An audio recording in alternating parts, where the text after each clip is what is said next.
let it slide for years. I'm saying that first because that's the truth, and because if I don't say it now, I'll keep trying to soften it later. I let it slide for years. We were standing in his bedroom, the first time I noticed something I couldn't name. Not a red flag, not fear, just a pause in my body. The lights were low. He hadn't turned on the lamp yet. There was that half-dark glow coming in from the street, slipping through the blinds. I remember the smell of detergent on the sheets. Clean, sharp, familiar. He was leaning against the dresser, watching me talk. I don't remember what I was saying. I remember how aware I suddenly was of my voice.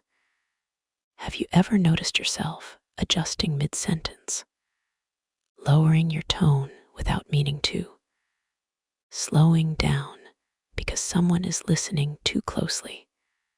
That was Mark. Nothing felt wrong. That's what scared me later. At the time, my life looked normal. Divorced, early 40s, a job that paid well enough. Friends I saw just often enough to feel functional. No chaos, no disasters, just that quiet exhaustion you don't talk about because everyone else seems to have it too. Mark came across as steady, not flashy, not charming in the obvious way. He listened, not in the performative way men sometimes do, nodding, smiling, waiting for their turn to speak. He actually remembered things. Things I forgot I'd said. The name of my old boss. The reason I hated Sunday afternoons. The way I always hesitated before answering questions about my marriage. The first time he repeated something I'd said weeks earlier, word for word, I laughed and said, "Wow, you really pay attention." He smiled. Didn't deny it. That should have felt flattering. It did. Looking back, that's what made it dangerous. Mark never rushed intimacy. He didn't escalate physically until I already felt connected to him emotionally. When he finally touched me, it wasn't sexual. His hand rested at the small of my back while we stood in line at a coffee shop. Just there. No movement. No squeeze. I felt it the rest of the day. When we slept together for the first time, it was slow, deliberate. He didn't ask what I liked. He watched how I reacted. There was something unnerving about how present he was. Not hungry, not nervous, observant. Afterward, he didn't roll away or pull me close. He stayed propped on one elbow, looking at me like he was studying something delicate.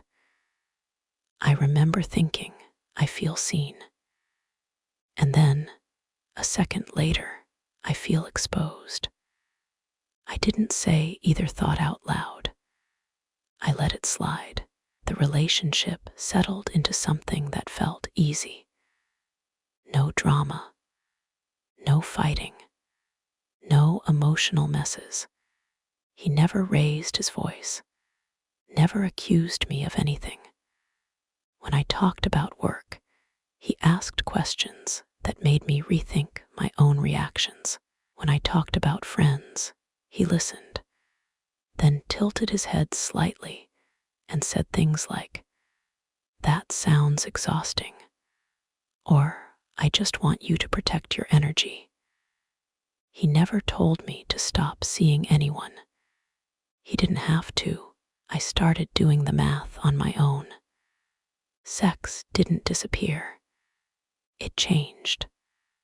At first, it felt intimate, like we were learning each other.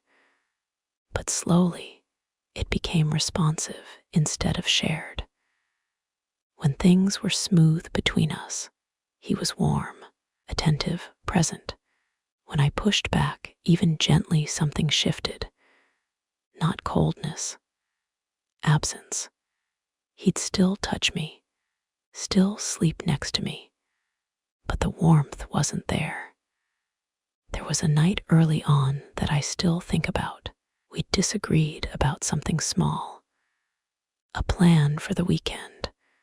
I didn't back down immediately. That night, he initiated sex.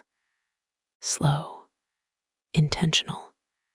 He pulled me close, kissed my neck, whispered my name like everything was fine. Afterward, he rolled away almost immediately. No tension, no irritation, just gone. I lay there staring at the ceiling, my body warm, my chest tight. I told myself I was imagining it, that not every moment needs to be analyzed. But my body noticed. Before my mind did, I became more careful, not consciously, subtly. I softened disagreements. I chose my timing. I watched his face when I spoke.